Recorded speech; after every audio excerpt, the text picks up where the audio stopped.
Oui,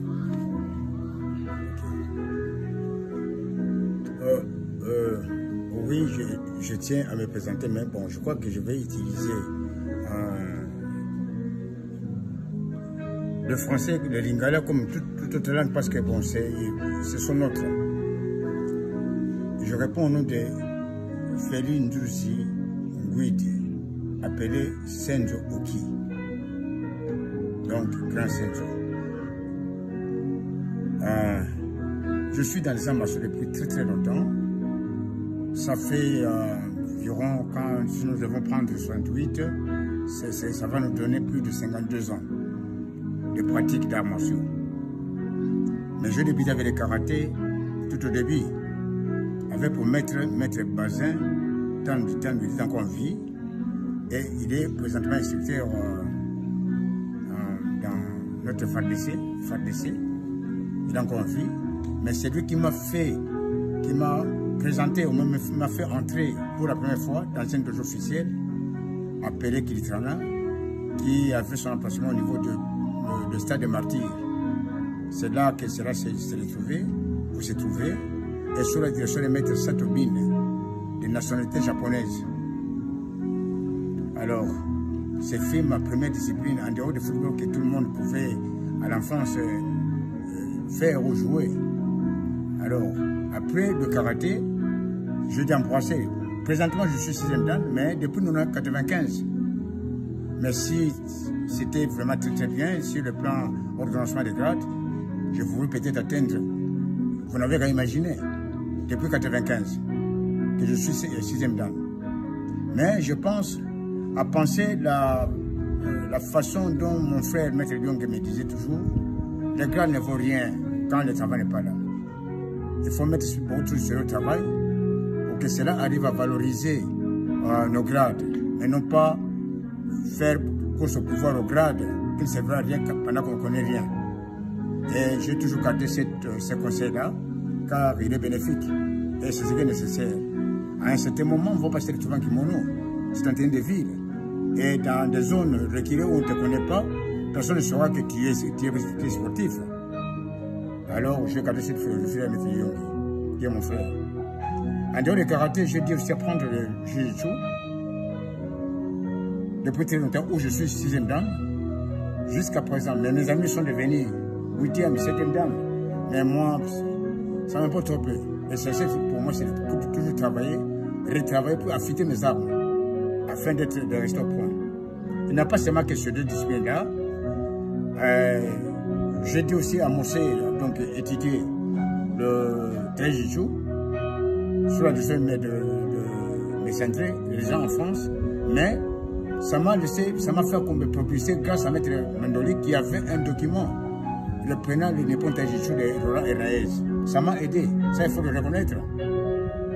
Bon, et puis M. Guillet René qui est en Belgique, mon ami Césaire, qui m'a fait parvenir les premières cassettes que détenait Césaire Enrico, où il y avait les techniques de base et autres techniques travaillées par Eraez, les fondateurs au niveau de l'Europe. Ça m'a fortement aidé. Mais son apparition officielle interviendra au niveau aux alentours des années 93, à l'époque Matongé 2, et ça a regroupé bon nombre de gens, parce qu'il y avait tout discipline confondu. Deuxième stage interviendra en 95, au niveau de Santakine. Alors, j'ai essayé d'éteindre ça jusqu'au niveau de Lumbashi, dans le Katanga, où il y a aussi des acolytes de pratiques de Taijutsu. Et après le Taijutsu, j'ai amorcé l'aïkido sur la direction de Maître Fabrice, au niveau de... Où c'est encore? En gare centrale là, c'est quoi? Budokan. Budokan, oui. Voilà. J'ai débuté avec lui pour continuer ma Vinga Sensei. Il est colonel. Pourtant, je ne sais pas s'il est devenu général, je ne sais pas moi. Mais en tout cas, c'est lui qui a achevé ma première formation jusqu'à porter les armes à noir. Alors, on ne sait pas se limiter là-bas. Je dois aussi apprendre le courage sur la direction de Lyongue, qui en est le président numéro 1 au Congo. Courage. Donc, un style qui se ressemble beaucoup plus au Shido, mais où il n'y a que des projections de Nakiwasa. Alors, après le courage, Je dois prendre le bâton. Bojichu, sur le deuxième maître du guide Yomi Nongala, il est vivant. Il fait autrefois président de la fédération du karaté. Il m'apprendra le Bojichu, que je l'ai perfectionné avec le temps, en changeant plusieurs partenaires, mais c'est lui mon premier maître en Bojichu. Et puis les livres ont aussi aidé parce qu'il y a des gens qui m'appellent maître des livres. C'est tout à fait normal. C'est pas pour eux que ceux qui sont aguerris laissent des empreintes dans sa vie visible qui sont que les livres. Et on les exploite. Je ne vois pas où serait le péché, où serait le mal. S'il faut exploiter les livres, nos amis à l'université font des mémoires. Mais si ceux-là ne sont pas exploités, mais à quoi servir cela? Donc, malheur à ceux qui n'arrivent pas à comprendre ou qui ne cherchent même pas à comprendre. Bon, alors je compte avec le temps de Jichu, même. Donc, maniement de couteau. Et je ne suis pas limité là. Je vais continuer avec le taekwondo. Là, j'ai appris la notion du coup de pied. C'est grâce à la pratique de taekwondo. Mais là où je ne suis pas devenu ceinture noire, souvent je ne compte pas. Même les judo. Il y a Maître Lyongi. Il y a le défi Maître Massiste. Je suis membre du centre Kin. Un camp de judo. Maître Louis c'était mon maître. Là, je peux me dire judoka parce que je n'ai jamais été ceinture noire. Mais il n'a pas moyen, c'est-à-dire que je sois défié ou que je sois roulé par un judoka. Moi, j'ai des notions sur ça. Surtout que le judo fait des jiu-jitsu, où je suis 6e dan. Même pour le taekwondo, je n'ai jamais dit que moi j'étais pratiquant le taekwondo parce que je ne suis pas devenu ceinture noire en taekwondo. Mais je l'ai fait et ça m'a amélioré mes qualités de coup de pied. Parce qu'à l'époque, pour le karaté, on nous traitait boxeurs. Parce qu'on exploitait beaucoup plus que la partie supérieure du corps par la période de Zatemi, type Chuke et autres. Mais les coups de pied n'étaient pas trop pro-karaté. Excepté quelques coups de pied tels que le Maïkeri, par exemple, le Shiokeri. Parce que même le Yokogeri, c'est venu après réforme de karaté par Yoshitaka Funakoshi, le fils de Maître Funakoshi. Celui qui introduit ça, les techniques longues, type Yokogeri, Moshikeri, machin. D'accord, maître. Alors, question Moko, Naba arts martiaux nyoso sali ekoki ozala na nombre combien? Ah, question de compter parce que bon, si j'ai pas mémoire, bon, autant de compter. Il y a le karaté, le judo, le aikido, le taijitsu, le bojitsu, le tanjutsu, le jujutsu, le taijitsu. Et aujourd'hui, je suis propriétaire ou fondateur de Judaido. Okay. Technique de grand chemin que tout le monde doit reconnaître. Le mois viendra. Ça va être au total 9. Donc, maître, déjà peut créer peut arts martiaux.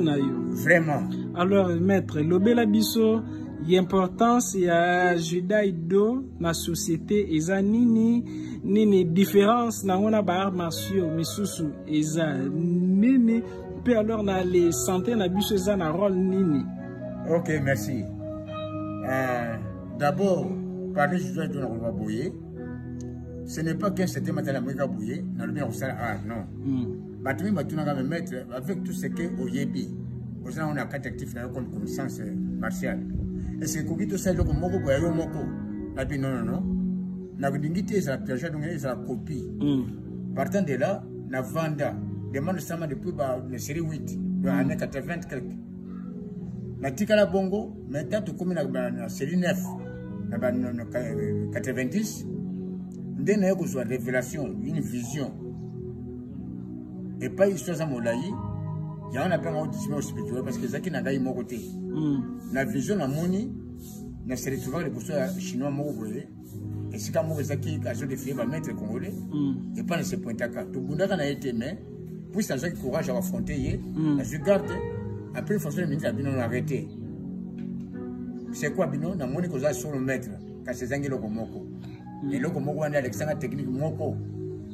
Mais la mouki comme la commande, chaque année, on a commis technique, voilà, donc on est en alors, maître, comme ça, maître Henri Akokio, avant de nous continuer, mais quand nous technique, on a bongo avancé.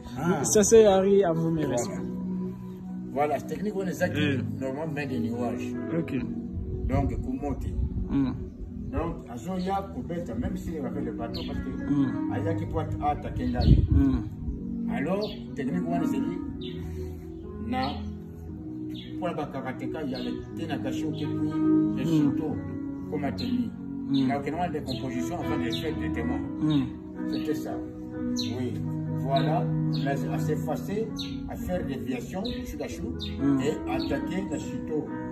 Avec celle-ci, à sali un filage à bois et à déplacer en forme linéaire et à projeter. Voilà, c'était ça. Et de là, attaquer. Ok. Voilà. Ok, alors continuez, maître. Merci, maître Henri. C'est ça. Alors, ça, c'était la première technique. Mais comment la technique, j'étais obligé de passer sur la concentration, dans la méditation, à tel point que plus tard, l'équipe a changé de belé. Suite à la technique, cette fois-ci, c'est plus un chinois et un japonais. La technique, on a auto bengi vague en fili, des mouvements linéaires. Voilà. Et vague en fili. Voilà. C'est ça. Voilà. Le placement et blocage, le travailler, en plus là-bas. Et c'est fini. Vague en fili, il y en a plusieurs versions. Donc, il y a un Bengi Kyoram. Et ce qui est bon côté, il y a un Bengi technique du vent, océan. Maintenant, comment il y a un parallélisme toujours dans Taïjou. Voyons. La cas d'espèce à taille violence, c'est c'est toujours s'effacer et déplacer comme le vent qui n'a pas ni direction ni couleur. Ok. Voyons.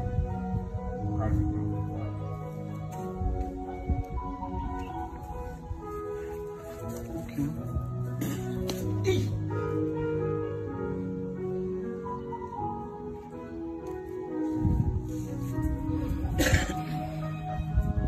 Alors, c'était ça. Partant de là, on a des principes. Et quand on a joué à base, on a bandit pour développer le principe. Car si on a écouté au moins plus tard, la firme Ibn Ebimi, Nazaki n'a pas sa montée, puisque je n'ai jamais connu le grand maître Ibman, qui fait le maître Bishni, puis à l'Iran. Mais il y avait beaucoup trop de parallélismes qui réfléchir. Et Zaraki, ma prochaine série, mais cette particularité à Awa, je misais beaucoup plus dans Kyosho. Dans la technique de pincement en touchant les points sensibles. C'est ça le point saillant pour criminel, il y a quel travail du deuil. Alors, maître, nini yozom sala pona discipline créée grâce à l'inspiration et continuer même à ta soki lobby aux alités parce que balobaka ceux qui est sage à Koufina Afrique ils allaient le la bibliothèque EZIC. Alors nini yozom sala pona bibliothèque EZIC un jour parce que nous sommes sur internet. La bongo, nous avons une assistante telle que venez, je vous présente le CC Enrico. Il y a un club, la Saïtama généraliste. Pourquoi généraliste? Il n'est pas dit qu'il y a plus supérieur à en grade. Dans le club, nous avons des 5e temps, de 4e machin. Mais quand j'étais en club dans le repos, les jeunes s'essayent à se déranger pour ça l'entraînement, même dans ma boule par la Vandaka. Et pas y a une supériorité parce qu'il y a une dévotion ou un amour avec vraiment affiché dans les arts martiaux. Ça a été sur ma connaissance. Et lui, c'est à travailler, c'est pas juste à la grande perfection, mais à mieux. On a PCI, c'est ce qui fait la différence. Et pas Banina Moussou, parce qu'il est Jutsuka, comme il a pour discipline principale de Jutsu. Jutsuka. Mais depuis, il y a toujours attaché Jutsuka, il y a beaucoup de choses. Ça se peut si on a un examen. À Sali, il y a Jutsu, il y a beaucoup de choses. A Bongisi Jutsu, na beaucoup nangai, a Sabatele Karate, na beaucoup nangai, a Salaka bateau, na beaucoup nangai, asaka tanto na maboko na d'accord maître bolimbisi maître Henri bon grand maître azo légué yo sagesse na yena bar ma sur effort nini yo pozali au sala pona et disparaître te mona ki Brice Lee ya créa pe ya sur leur moko mende tanwa kufi etikali kaka na livre mende sukoyo na part na bino est-ce que déjà beaucoup mieux penser comme un livre puis alors quoi les bimisamo na niveau de la fédération. Bien sûr, parce que le livre, ça nous comme déjà. C'est que écrit, ça déjà dans le terrain. Et puis la réalisation peut avoir vidéo. Pour éternel éthique pour la génération future. Avant que tout ça dans le bateau, mais entre tout ça écrit, on a la vidéo peut y aller. Alors, par curiosité, maître P a maîtrisé la médecine, moko yokoki libumezo le kayo a finira boye paya. Libumekati ozana malade wa finio boye alors wane ezali magite ezali kindokite alors maître yakoki ko répondre biso ezali na nous discipline nini wana soki mutazali obela ufinie na place moko ni yayoki bien ezali siaju ezali comparable na kwachu mais la seule différence c'est que na kwachu ezali réanimation mais donc médecine chinoise japonaise voilà. Il y a un point vital. Voilà, ils ont magie. Mais c'est de maman magie parce que tous amis sans littérature. Bah toi ya maire bazali mingi memba muswali ya wakomate. Kasi mundele mutana susi ya makamunaye achana na mukanda. Ya monde seli ke biso to yeba maire wana to seli yango na ba paye ba avec ba ba za roa. To seli na yango mais kasi faut sa maîtrise ya makasi ya ba point vital parce que ba même point wana yo ko pesa mutu organisation. Par erreur, il faut continuer à payer nous faut la capacité de alors, maître, médecine wana ezali capable ya soigner nini parce que médecine wana ezana ki se remelate ezape na tongate mais nini koki ko aller soigner. Ah bon, maladie za moi mingi, je crois la cité comme moi parce que nous sommes au salle étalage par mon côté.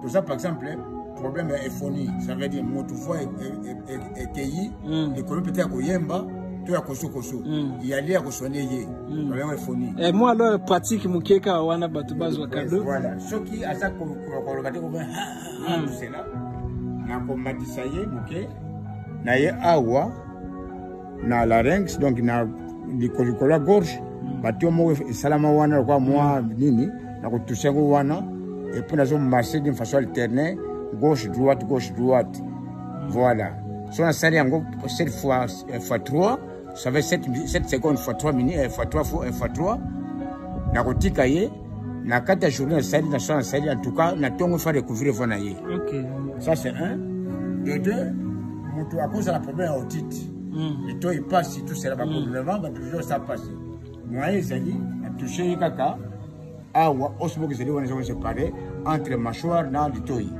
na créé wana des points zeli wana na ko sala bisala sala c'est l'oppression ils a déterminé parce que intensité wana fa yebana ko pression ça wana ya nini fa yebana faut expliquer yo na toucher wana carrément na dans mon cas dans moins de 15 minutes à ressentir le que madame ce qui peut avoir un problème à l'issue conjonctivité autre mais ça passe en tout cas il faut la penser à wana suka ya l'issue wana na simi wana et puis na travailler à comment on a mis son l'issue alors maître soki ce que mutalinga ki abima mais alia ki bilialia libumwezo le cahier est-ce que médecine koki opère sa solution temporelle pourquoi pas il y a suka coup définitive parce que ezalaki na mon côté kuto abalo bakanini yo zeli na zamba zayo moko kuna zamba zipasi mutu beko mwa zalite faut tika na zamba to yana mboko des solutions yango wana sika médecine salema alors pour la yango question ya comment ça ya ko localiser point wana zali mukuu wa oyo tango yepe kutana na famille ezali na iloko sika moko sana créer le revolver le manche revolver pour localiser yango na placer 4 doigts na partir ya cheville ya rotile na katikati wana voilà yango yo index wana doit yasuka nde la kisinga localisation et yango wana c'est que point yango wana ce qui a fini pression à l'intérieur peut faire le haut forte pression 7 x 3 tana kotika dans moins de 15 minutes moto akene suto edité la cas de diarrhée. Ma maître bibliothèque. Voilà. Alors tozo vraiment battant et belete mais nini nakao yo moto alingi ya contacter au alors sincère senzo na leur maître Henri bakoki ko aller benga na numéro nini. OK. Tu repères au moins 2 numéros. Pendant que j'abisso facilement. Donc il y a un Vodacom, tu as 081 075 75, tu as 57 17. Je répète, 081 075 57 17. Nangela Yatigo, tu Orange, tu as 089 65 97 ou 97 424 donc 424 je répète 089 donc plus que 243 évidemment 089 65 97 424. Alors maître ce qui est sengeli lo ba phrase moko yepa ba konzo ba koki Olanda ba konzi ya l'état nini okokio senga na bango? Non, vraiment bosenga ezali ya mingi parce que makambo sala oyo ba a maso d'abord pendant que na bosenga ezali kaka te muta ko makasi kwa beta ka bato loin de là pamba te ba arme martiaux et défendre ba cause juste tant que c'est la légalité te même c'est des kilomètres mokolo wana ko mwana muke obete me ko la nyoka parce que cause je défendre ezali injuste les armes martiaux ne défendent que les causes justes. Na kati ya biloko makambo wana ya pratique ba arts martiaux tozomona pe point ya makasi zeli ko pas faire ba moto na yo afin aux allez-il la société et non pour la barbare. C'est ce qui est important. Bitumba to pe dokolonga to pe ko pola ezeli yango te. Et puis les sous arts martiaux et ko li sakabwana un peu mayela na moto pe et la biso sur le plan santé. Bien que test les résultats scientifiques et cette sélection mingi contre les maladies bérées et combattre un peu vieillesse parce qu'il y a aussi des exercices où il et combattre le vieillesse. Malgré ça, le tombe. Alors, tous les peines à chapitre à autodéfense. Mais à condition où il y a raison. Enfin, tous les côté spirituel. Notre salaka awa, même si tout ça va athée, pour ainsi dire, reconnaissez qu'il y a un être suprême qui existe et qui existe toujours. Il n'est autre que Dieu. Linga oluka, bomotuna yo, nzela lo sambo selon yo. Ozala musulman, ozala catholique, ozala kinkurusa, tout cela. Luka nzambe na yo, parce que yende a celle qui souffre de vie. Comme ça, comme on a monnaie dans nzambe. Makasa, c'est vrai, mais ils ont été à mon côté.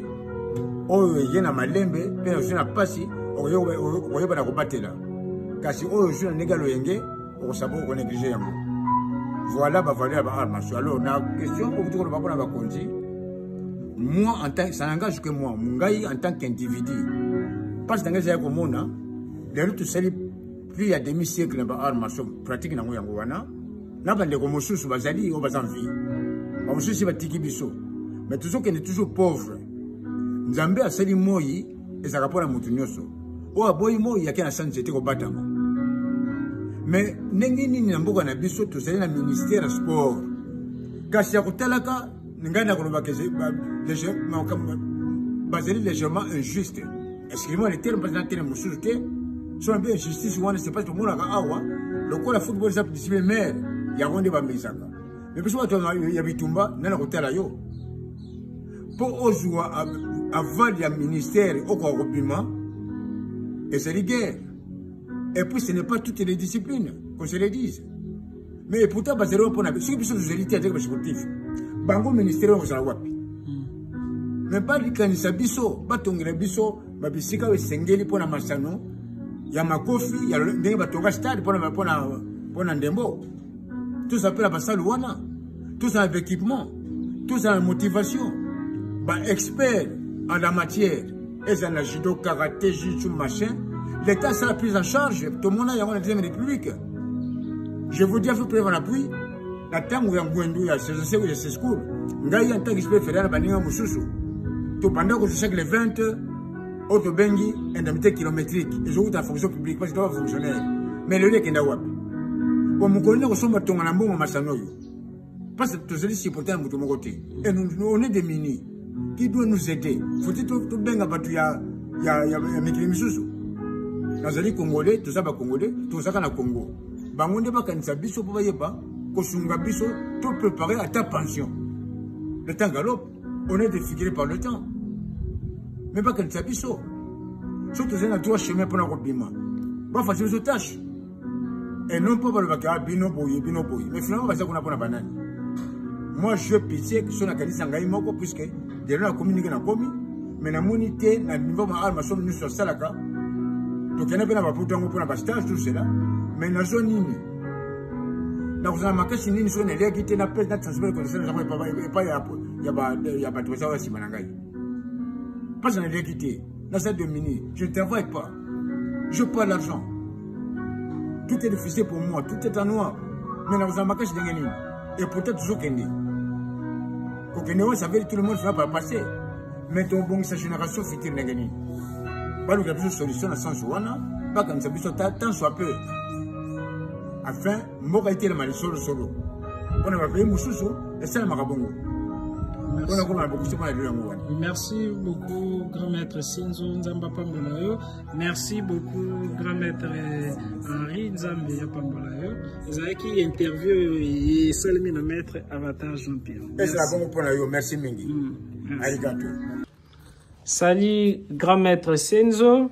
Grand maître Senzo, Aza, créateur, fondateur et art martiaux et autobengi na kombo nini Judaido. Mende ya par wana azali grand maître ya ba arts martiaux et yebele azali congolais mais a créé pe arts martiaux oyo yende aza précurseur nango. Alors tolingina nu koyeba kombo wana ya arts martiaux yo a créé elakisi nini rôle nango ezali nini différence nango eza nini entre yango na ba arts martiaux misusu. Merci. Ok, merci pour la question. Nakanisi et le français, tout ce qui se conçoit bien s'annonce clairement et les mots pour le dire arrivent aisément. Pour ce qui est de la base, il y a Al-Marsalouana, le Judaido. Je pense que nous avons pour expliquer parce que c'est une dingue. Ce qui est vivant, bateau va pouvoir remplacer un gars, il va pouvoir déformer un enseignement peut-être, une histoire. Judaido, ndenge utotuna ngaiwana, c'est combo ya ba japonais, Judaido. Même ba ido utobenga kaba ideogramme, ba écriture wana utobenga kanji en japonais, l'écriture ba oya ba chinois wana ba fleur, et caractère wana kokani tena ya jujutsu. Ju ya jujutsu c'est souplesse, mais ju ya Judaido, ezelinde arme, technique. Alors, nous avons ça peut différent dans le niveau et idéogramme. Comme on est qui parce que discipline ango est une inspiration sinon japonaise. Voilà. De na kwa ko tsama comme na bateme na mboka te puisque les kanisiwana topé ba bomoni emone seliwana e utaki na mboka te na utaki na bango moko bankolo masano yaki ndenge nini. Ah bon, histoire c'est mon molaï, mais pour ne se résumer, on a une petite expression ya molaï ya Judaido te na ya Zonga. Et yaki d'abord na kina makanise bere na bime tozokola. Lobi tozaki loba Mobutu Sese Seko soki moindu. De lo soki pembe kina na keyi. Bana na biso sikoyo bakoli biko biso te. Okomona mona akobanga papa na ye parfois ko te akobanga ikututi parce que mona ko munene asa molai oleka papa et akanisa ko aleki papa OK mokolo moko te mwana koleka bambola ya papa na ebele mokolo pe baleka na bilamba kasi na mataba te faut koyeba yango bien cela étant nakanisaki tongaki na souci trop sur ça parce que tomonaki bandeko ebele na kotanga bakombo te palerant parce que bazalaka surtout na ntango ya bato ya basala artefili tala to les avait mais ntango akomi na 3e âge akomi décharné ngai kutu nasala konda kala me malamu alors nakanisaki bobana oyo bazala respect biso mikolo te soki lelo oyo ebebeli mokolo akorépondre ndenge nini alors ekosala ke nakoma kokanisa bongo efali tozala moyen moko ya défense parce que ata titre ya zamba ezalaka mpe na défense mais pourquoi pas moto ya 3e âge na makanisi wana ekosala ke navandi na ndako je commence à faire des méditation sur ça méditation nde naye komona moko mosusu na ndoto chinois moko aza kodéfier bato ya plein air mécanisme moko boye azodéfier bacongolais en particulier il n'y a pas de maître au Congo nazoleka namoni mais bato batondi bopona nakende wana bayebisi ngai ebi non qu'est-ce qu'il est ngai nakota mpona koaffronte ye mais tobunda na ye te azwi garde ngai nazwi garde après une fraction de temps de minutes alobi arrêté sange tobunda alors ekosala ke abino namoni vraiment ya solo za maître kasi ozangi eloko moko c'est à partir de là alakisinga technique moko oyo ngo nabengaka lelo oyo main de nuage appelé en japonais kumote kumo eza nuage te eza main esalami bongo kasi nazali satisfait te parce que technique moko oyo ekosanga art martial te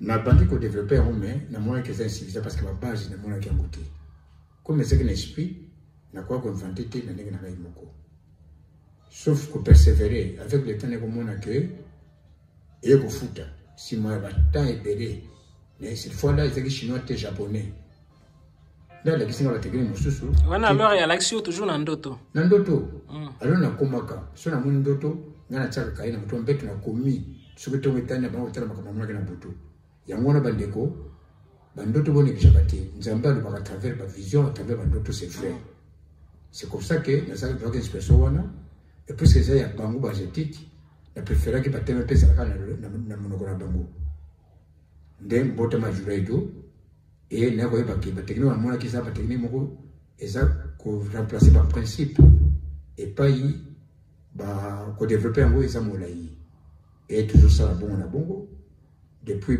série 9 ça veut 90 toujours compté yango et lelo oyo au moins oyo bazalaka bamembre ya club na biso tobengi mobile club saitama basalaka jura edo alors nde tosalaki yango esalamaki bongo mpona kopesa possibilité na bavétéran ya 3e âge basala face na babilenge oyo bakanisi ke bazala plus fort parce que yango eponi âge te eponi sexe te eponi mpe degré ya motu te mwasi mobali mwana moke mpaka bazali capable kosala jura edo esengaka mpe misuni te ozala bamiscle oyo tobengi en japonais bakinikuman donc bahomme musclé non mais particulier mo zeli wana seke fo boyeba yango nano baloba yango bamikolo kobina na bango ewumelaka te atelemi na kipe na fete adingisika motu azwi mpe mbongo ebele kasi ndenge ozobukaka luketu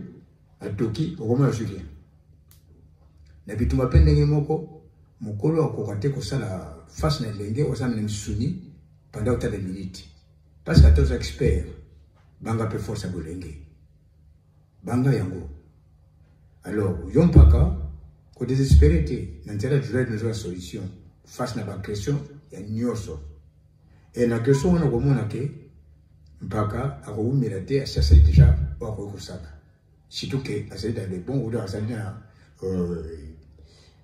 aza na raison akowumela te ase de faire na moto oyo amoni ke azali vraiment malabara type nde ntina jura edo alors jura edo yango moko elakisi joue arme ou fusil technique d'aido grand chemin na bokosi na koloba boye tangu na kala bakoko na biso to pe ba na biso bazokende ba voyage okomona soki azokende nzela za molai d'abord okende mbango te kokende mbango eza kokoma liboso te bawela bazanga akobongisa saki na ye na kati ya saki wana azangi eloko te bilei ezali mwa mbelini ezali alimete ezali nyonso ezali nsima nango mwa nzete na ye babengi bateau de pèlerin azanga na maboko.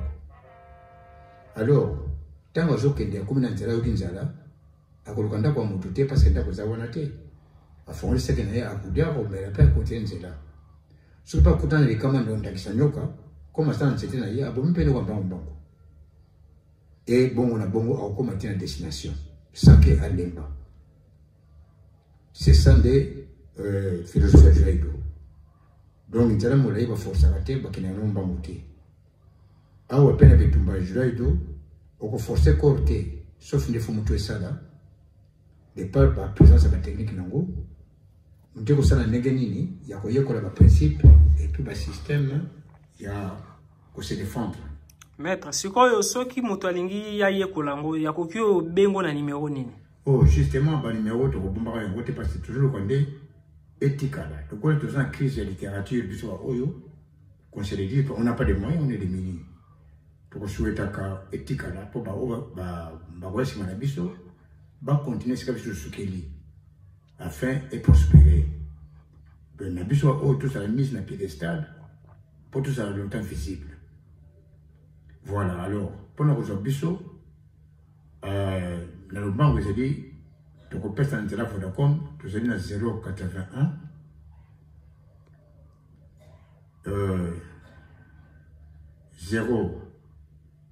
075 au 75 57 17. Je répété 081 075 57 17. Pour qu'un intérêt il y a Orange, tout petit go. Qu'on a tous allé dans 0,4, donc le bobo santé code d'abord plus 243, et tous allé dans 0,89, 65, 97, 424, 0,89, 65, 97, 424. Alors, il n'y a pas Wanape, grand maître Azali aussi, j'espère, na médecine moko chinoise. Japonaise. Donc, japonaise plutôt. Yango et Sengaka qui cité, Tongate, juste kaka, ce qui a fini place moko précis. Soit à l'heure na mosisa, mbala moko, yo se sentir bien. Alors, maître, il y a un résumé sans l'heure de aller taille. Les techniques na yo ya ko traiter sans tonga, sans leur ekisi. Yekoki ko aller soigner nini na nini. Juste résumé, liste. Oui, bah maladie c'est belé, mais beaucoup moins. Bah maladie tropicale on a moyen de voir malaria, non. Parce que na niveau ya bango ba malaria te hein. Kasi ba beaucoup de choses au cola ephonie, le cola ba douleur na miso, le cola douleur na le coulement ya ventre, le cola diarrhée, le cola hémorroïde, le cola eza ebelé, le cola mino, eza ebelé. Donc wana alors sans tonga, sans rien, juste kaka kwa les presser ba les parties corps ba bengi ba nini point vitaux. Point vitaux, oza en rapport na passe mo zomona. Et puis la pression déterminée, il y a Mosapi. La point wana, oyo sala 7 x 3. Ok. Alors vous la guérison dans moins de 15 minutes. Alors to ali sengi bato yo bazolanda bakoko na biso baloba bible donc moto mayele soki akufi na Afrique et Zali loko la bibliothèque nyonso eziki. Pendant que grand maître Zali vivant apesi ba numéro na ye, alors ezali moment oyo gouvernement na biso na alors bato yo bazana posa ya donc besoin ya koyekola bakoki ko aller contacter. Merci beaucoup grand maître. Merci pour l'attendre yo y accorder biso malgré leur fatigue y entraînement yo tozanango. Merci Mingi, merci. Vraiment ça va pas parce que c'est le pour le pessinga parce que bazami ngite bazana souci ya koyeba pe pasa baninga vraiment merci nzamba batela yo pe batela biso malgré mes conseils botanga tato okendeke mais tutika pe bilembo oyo bande ko bakotea ko sala ko leka biso ezande bongo et puis merci pe na baprofane sur arts martiaux na kosenga bango basala ka ba arts martiaux na bango na sembo nyonso na limemia et selon ba principe c'est ça le précepte tout cela ba utiliser ngote pona ko se faire ba comme un bandit et en gros il y a bato mayele parce que ngote pona banditisme il faut pas se faire valoir parce que soit vendu ba mettre sérieux pe ba kene liboso ba critique bozo ba batika kasi sulu mutebo comme un yo ibo comme debo que debo sans mayele troisième personne avec c'est bien que ma obo comme c'est dit 12 pour ça malade ni douana mutu mutu zo kene liboso merci miki